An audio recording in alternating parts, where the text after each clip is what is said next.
The day my son looked at me like I was weak was the day he made the biggest mistake of his life.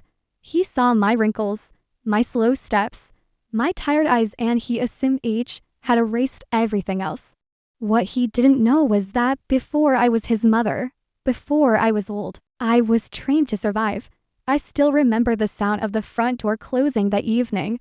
Not slam, just shut with a quiet, deliberate finality that somehow felt worse. The house went still in that way it does when something is wrong but hasn't announced itself yet. I was sitting at the kitchen table, my hands wrapped around a mug of tea that had already gone cold, listening to the clock tick on the wall like it was counting down to something I couldn't yet see. My son stood in the hallway for a moment before coming in. I could sense him there without looking up. A mother always knows. His footsteps were heavier than they used to be, more impatient. He was breathing fast, the way he did when he was angry but trying to pretend he wasn't. "You left the backlight on again," he said. His voice was sharp, clipped, like every word cost him something. I looked up slowly. "I'll turn it off in a minute," I said. "I was going to. You always say that." He cut in. "You forget things all the time." There it was. Not concern, not worry, judgment. I nodded and pushed my chair back, my knees aching as I stood. "Age does that to you. It makes every movement a negotiation." As I reached for the switch, he sighed loudly, the sound exaggerated, almost theatrical. "Just sit," he said. "I'll do it. You'll probably fall." That word "fall" hung in the air between us. I turned to face him. He was taller than me now, broader, stronger in the obvious ways. He crossed his arms like he used to when he was a teenager, daring the world to challenge him. "You don't need to talk to me like that," I said quietly. He laughed, actually laughed. "Like what?" "Like you're old. You are old." Something inside my chest tightened. Not with anger at first, but with grief. This was the boy I stayed up all night with when he had fevers, the boy I taught to tie his shoes, the boy who once cried for an hour because he'd stepped on an ant. "I'm still your mother," I said. He stepped closer, too close. I could smell the alcohol on his breath now. Not drunk, but not sober either. "And I'm tired of pretending you're still in charge," he said. "This is my house now." That stung more than I expected. Technically, it wasn't. True, the house was in my name. It always had been. But lately, facts didn't seem to matter to him. I didn't respond right away. Silence has always been one of my tools. People underestimate it. They rush to fill it, to dominate it. He mistook my quiet for surrender. "Look at you," he went on, gesturing at me like I was an object. "You can barely stand straight. What are you going to do if something happens? Fight back." He shook his head, amused by his own joke. I felt it then, that familiar, buried awareness, the one I hadn't needed in years, the one I'd hoped I'd never have to call on again.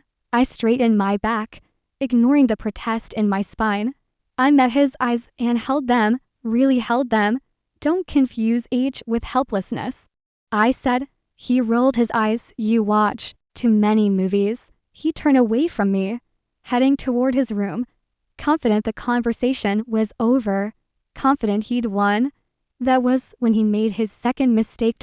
As he passed me, his shoulder brushed mine harder than necessary. A test, a provocation. He expected me to shrink, to apologize, to disappear. Instead, my body reacted before my mind did. Years of training don't vanish just because your hair turns gray. Muscle memory is a strange, faithful thing. My hand came up, fingers locking round his wrist at precisely the wrong angle for him and the right one for me. I didn't squeeze. I didn't twist. Not yet. He froze.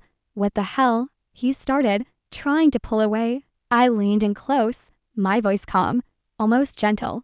"Let go of your temper," I said. "Right now." He yanked harder, panic flashing across his face when he realized he couldn't break free easily. I felt his pulse under my fingers, fast, erratic. "Mom, you're hurting me," he snapped. But there was fear underneath now. I released him immediately and stepped back. He stared at his wrist. then at me, like he was seeing a stranger. "What was that?" he asked. I sat back down at the table, my knees shaking slightly now that the moment had passed. Adrenaline is cruel like that, it waits until you're safe to remind you what your body costs. That, I said, lifting my mug and taking a sip of cold tea, was me being patient. He didn't say anything else. He went into his room and shut the door this time. He did slam it. I sat there for a long time after that. Not shaking, not crying, just remembering. I remembered the first day of training, decades ago, when an instructor half my size had put me flat on my back in under 2 seconds. I remembered the bruises, the discipline, the lessons about awareness, leverage, restraint. Most of all, I remembered why I'd chosen that profession in the first place. Because I'd grown up watching strong men hurt women who were told they were weak. I finished my tea and stood up, turning off the backlight myself. That night, I locked my bedroom door for the first time in years, not out of fear, but out of clarity. My son thought I was too old to fight back. He had no idea what fighting actually looked like. I didn't sleep much that night, not because I was afraid, but because memory has a way of waking up when it realizes it's needed again. The ceiling fan hummed above me, slow and uneven, and each rotation seemed to peel back another layer of the past I carefully folded away for years. My son didn't come out of his room the next morning. I heard him moving round, drawers opening, music low behind the door, but we didn't speak.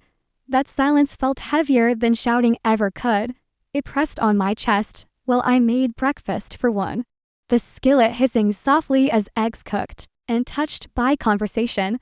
I caught my reflection in the microwave door while I waited for the kettle to boil. Deep lines round my mouth, silver threaded through my hair like frost. To him, that's all I was now, an aging woman who took too long to stand up, who forgot the backlight, who needed reminding. He had no idea how much effort it had taken to become this version of me. Because once, a very long time ago, I had been someone people feared. I joined the force when I was 24. Back then, the world didn't clap for women who wanted to protect instead of be protected. My mother cried when I told her. My father didn't speak to me for weeks. "It's not a place for a woman," he'd said finally, staring at the floor. "Especially one built like you." I was small. Still am. People always assume strength announces itself loudly, in broad shoulders and deep voices. They never look twice at someone who moves quietly. Training was brutal, not just physically, but emotionally. I was dismissed, doubted, laughed at. Men twice my size smirked when we were paired together, confident they'd overpower me. Most of them learned otherwise quickly, not because I was stronger, but because I listened, I watched, I learned how bodies really work, where they bend, where they break. My instructors taught us control before force, awareness before aggression. If you're angry, you're already late. One of them used to say, the fight started before you noticed. I carried that lesson through decades of service, through late night calls and broken homes, through situations where fear smelled metallic in the air and decisions had to be made in heartbeats. I learned how to walk into chaos and slow it down, how to disarm without destroying, how to survive without losing myself. And then, one day, I walked away from it all. Not because I couldn't do the job anymore, but because I wanted to be a mother more than I wanted to be anything else. I raised my son alone. His father left when he was barely 2. A quiet departure that hurt more than a dramatic one ever could. I worked fewer hours, took safer assignments, and eventually retired early. I packed away my uniforms, my badges, my certifications. I traded steel-toed boots for slippers and night shifts for school pickups. I never told my son the details. He knew what I'd done in vague terms. Law enforcement, I'd say. He wasn't interested. Children rarely are when their parents seem ordinary. I taught him kindness, patience, responsibility. Or at least, I thought I did. Somewhere along the way, something twisted. The man he was becoming believed authority came from volume, from intimidation. He learned it from the world, from screens, from people who confuse dominance with strength. And when life disappointed him, as it always does, he turned that bitterness toward the one person he thought couldn't push back. The afternoon, he finally came out of his room. He stood in the doorway, arms crossed, jaw tight. You grabbed me yesterday, he said. I stopped you, I replied calmly. He scoffed. You had no right. I set down the dish towel and faced him fully. You brushed into me on purpose. So what? He snapped. You going to call the cops on your own son? The irony almost made me smile. No, I said. I'm going to ask you to sit. Why? Because if you stand like that, I said, nodding at his clenched fists, this conversation will go nowhere. He hesitated. Then, reluctantly, he pulled out a chair and dropped into it. I sat across from him. Not above, not below, equal distance, equal ground. You're angry, I said, but you're not honest about why. He laughed harshly. You don't know anything about my life. I know you lost your job, I said gently. I know your friends stopped calling. I know it's easier to feel powerful at home than powerless outside. His face flushed. You don't get to psychoanalyze me. I get to protect myself, I replied. And you? He leaned back, studying me now with something closer to caution than contempt. From what? Yourself. I held his gaze. From becoming someone you won't recognize later. There was a long pause. I could see the fight in him, two instincts colliding, the one that wanted to lash out, and the one that remembered I was still his mother. You think I'm dangerous, he said finally. I think you're hurting, I said, and hurt people test boundaries. He shook his head. You're old. What boundaries could you possibly enforce? I stood up slowly and walked to the hall closet. From the top shelf, behind winter coats and a faded blanket, I pulled down a small, unmarked box. I placed it on the table between us and opened it. Inside were things he'd never seen before. A folded identification card, commendation letters, yellowed with age, a photograph of a much younger woman standing in uniform, eyes sharp, posture precise. That's you? He asked quietly. Yes. He picked up the photo, studying it like it might change if he stared long enough. I didn't. No, he said. I didn't want you to, I replied. I wanted you to grow up without fear. He swallowed. So, yesterday, you could have hurt me. I chose not to. He looked up at me then, really looked. Not at my wrinkles or my slow steps, but at my stillness, at the calm that hadn't cracked even when his voice rose. For the first time, uncertainty crept into his expression. I thought you were weak, he admitted. I nodded. Most people do. The room felt different after that. Not safe yet, but aware, like the moment before a storm decides whether to break or pass. I closed the box and slid it back into the closet.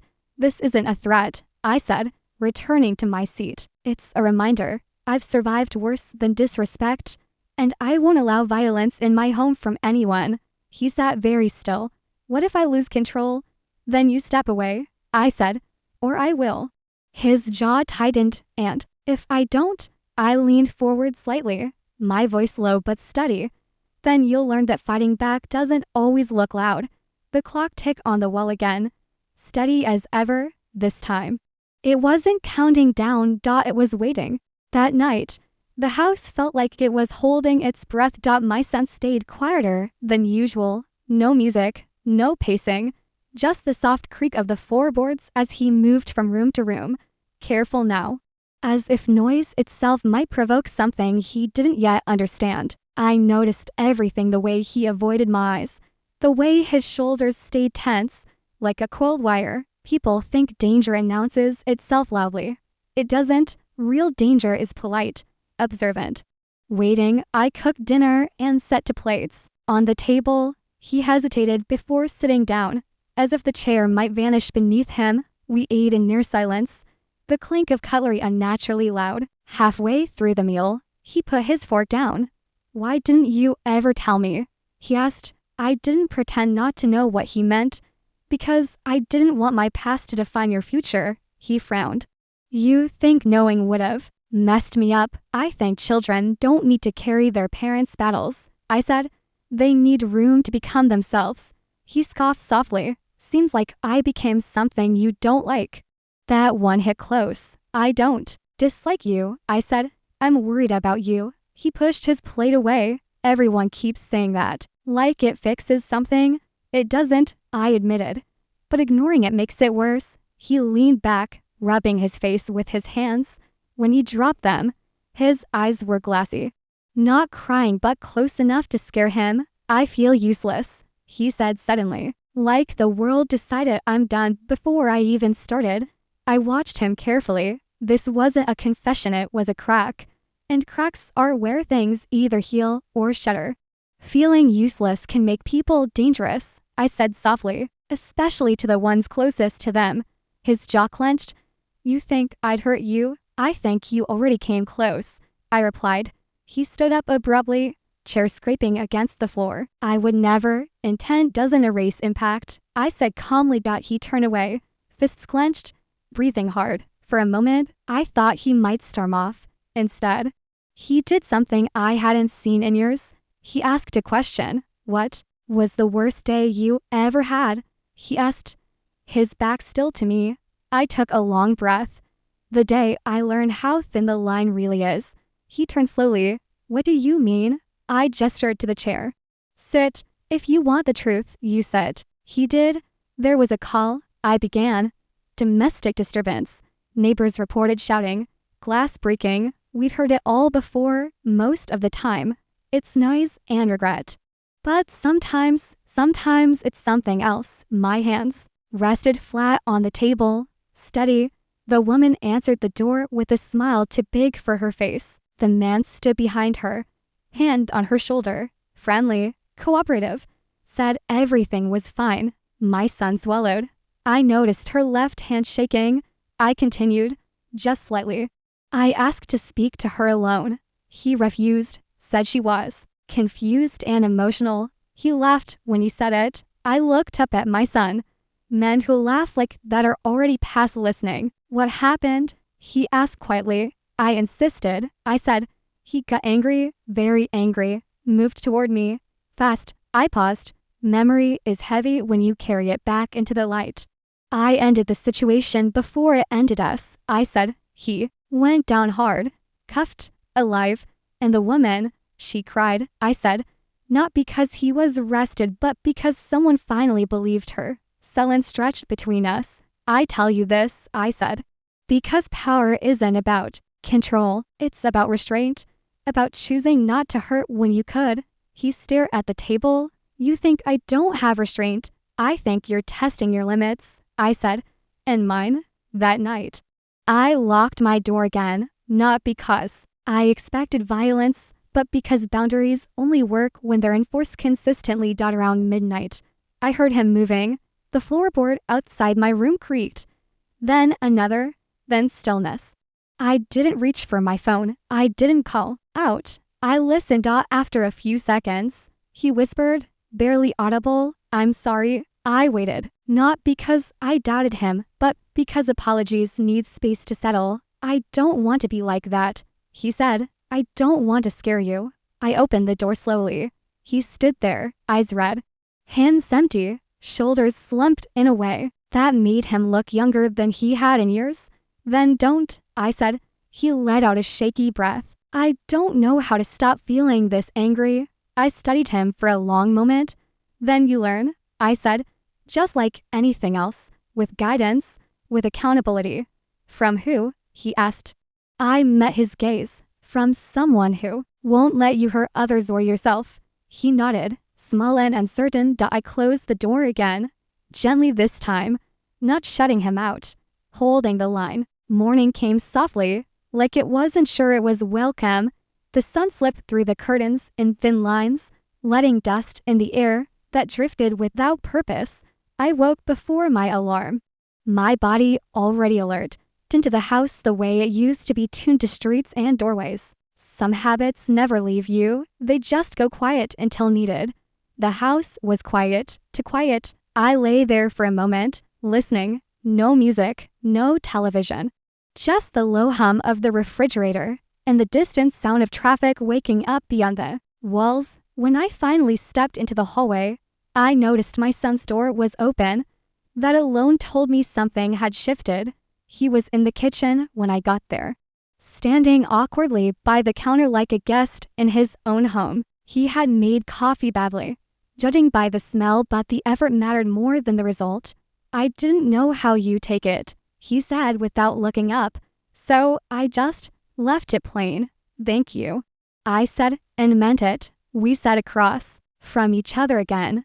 The same table, the same distance, but it wasn't the same space anymore. There was tension still, yes, but also something fragile underneath it. Awareness, regret, the dangerous early stages of honesty. I've been thinking, he said, about what you said, about restraint. I waited. Silence gives people room to continue. I always thought strength was about not letting anyone push you. He went on, about winning. And now? I asked.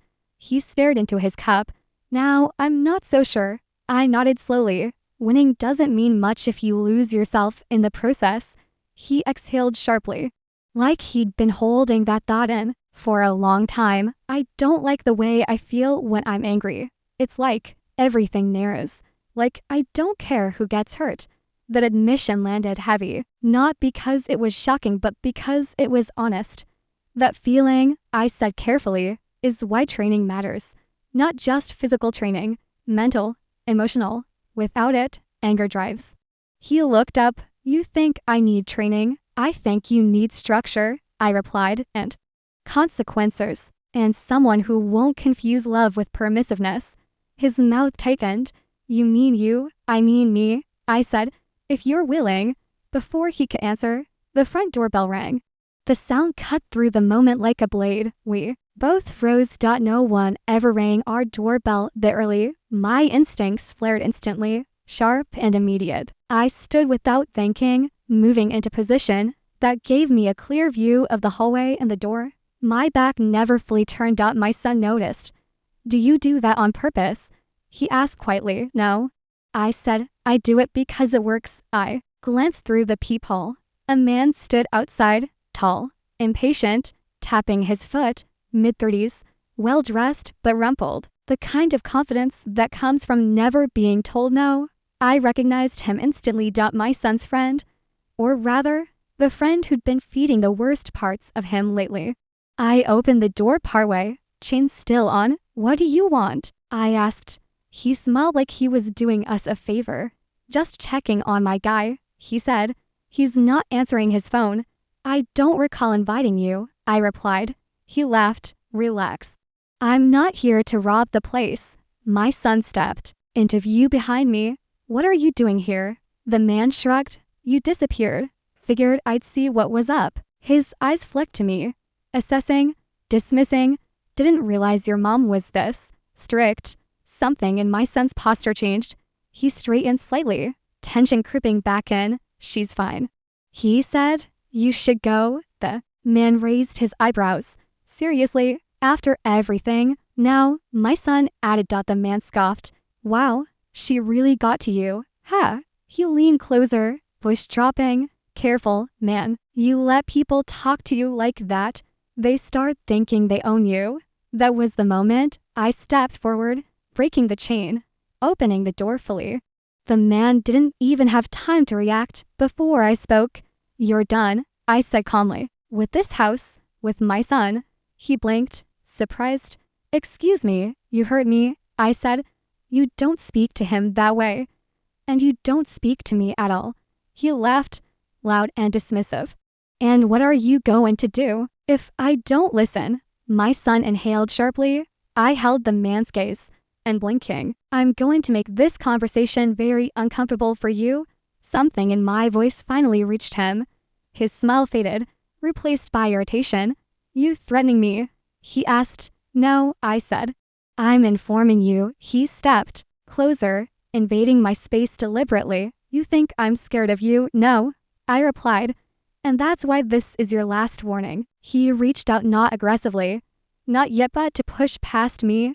I moved. It was quick, controlled, minimal force. I redirected his arm, stepped inside his balance, and applied pressure in a way that froze him instantly. His breath left him in a sharp gasp as pain registered. What the? He hissed. Step back, I said quietly. Slowly, he did. I released him immediately and stepped aside, opening the door wide. Leave, I said. He stared at me, shock written across his face, then looked at my son. Embarrassment burned hot in his eyes. This isn't over, he muttered. It is, I replied. He left without another word. The door closed. The house settled. My son was staring at me like the world had shifted under his feet. You didn't hurt him, he said. No, I said. I corrected him. He swallowed. You could've. Yes, and you chose not to. Every time, I said. That's the point. He sat down heavily, running his hands through his hair. I thought strength meant never backing down. I shook my head. Strength is knowing when to step forward and when to stop. He looked up at me, eyes full of something I hadn't seen in years. Respect. Double quotes. I want to learn, he said. Not how to fight, how to not become that. I placed my hand on the table between us. Then this is where it starts. Outside, the sun rose fully at last. And for the first time in a long while, the house felt awake instead of on guard. Change doesn't arrive all at once. It comes in quiet choices, repeated when no one is watching. The days that followed settled into a new rhythm, not comfortable yet, but intentional. My son woke earlier. He cleaned without being asked. Small things, maybe, but small things are where discipline lives. He watched me more closely now, not with suspicion, but with curiosity, as if he were trying to understand how someone could be calm without being weak. One evening, he asked, "Did you ever enjoy it, the job?" I considered the question while chopping vegetables, the knife steady in my hand. I respected it. I said, "Enjoyment is too light a word for responsibility." He nodded, absorbing that. "Were you ever afraid?" "Yes," I said without hesitation. Fear kept me alive. Panic never did. That answer stayed with him. I could tell. We started taking walks together in the mornings. Nothing dramatic, just movement, breathing, awareness. I taught him how to notice things the way a street changes tone when something's off, how people telegraph their intentions long before they act. I didn't frame it as self-defense. I framed it as self-control. Your body listens before your mind does. I told him once, train it well. He listened, really listened. But growth isn't linear. Old habits don't disappear politely. They fight to stay. The call came late one night. I was in bed when I heard his voice, sharp and strained, coming from the living room. I didn't rush. I listened. Another lesson. He was on the phone. Pacing? No, he said. I'm not doing that. A pause. Then his voice rose. Because it's stupid. Because it'll get someone hurt. Another pause. His breathing changed. Faster now. I stood up quietly and moved toward the hallway, stopping just out of sight. I don't care what you think, he snapped. I'm done. The line went dead. Silence. Then a sound I recognized well, the sound of someone trying not to break. I stepped into the room. He was standing there, hands clenched, jaw tight, eyes burning. That was him, he said. The guy from before. I nodded. What did he want? To prove I wasn't soft, he said bitterly. Said I owed him. Said you'd turn me into something weak. And what did you feel? I asked. He laughed once, sharp and humorless, angry. Like I wanted to go find him and make him regret saying my name. I watched him carefully. This was the moment that mattered. And what did you do? I asked. I said no, he said. His voice cracked on the word. I hung up. My chest tightened, not with fear, but with pride I didn't rush to show. Then you chose, I said. That's strength. He shook his head. It doesn't feel like it. It rarely does at first, I said. Doing the right thing often feels like losing. He sank onto the couch, burying his face in his hands. I hate that part of myself, he whispered. The one that wants to hurt back. I sat beside him, close enough that he could feel my presence without feeling trapped. That part exists for a reason, I said. It's there to protect you, but it's not meant to lead. He looked up at me. How do you keep it in check? I thought of the years, the calls, the faces I never forgot. By remembering what it costs, when it wins, he nodded slowly. I don't want to cost you anymore. That was when I reached out and took his hand, not as a warning, not as a restraint, but as a connection. You don't have to prove anything to me, I said. You never did. He squeezed my hand once, hard, then let go. Weeks passed, then months. The tension in the house eased, replaced by something steadier. He found work. Not glamorous, not easy, but honest. He apologized more than once, without prompting, without excuses. Each time, I accepted without reopening wounds. Accountability doesn't require punishment, just consistency.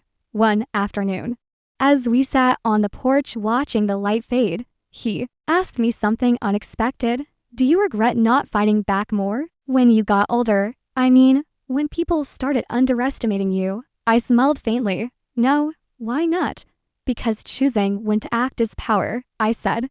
Letting people underestimate you is sometimes the safest position of all. He leaned back, thoughtful. I used to think you were fragile. I looked at him. And now, I think you're the strongest person I know, he said quietly. I didn't correct him. Strength wears many faces. That night, after he'd gone to bed, I stood alone in the kitchen and looked at my reflection in the dark window. The lines were still there, the gray, the softness time insists on claiming. But beneath it all, the same steadiness remained. H had slowed me, but it had also sharpened me. My son had forgotten my profession once. He had mistaken patience for weakness, silence for surrender. He would never make that mistake again, not because I had frightened him, but because I had shown him what real strength looks like: controlled, compassionate, and unafraid to stand its ground. And that lesson, unlike fear, lasts.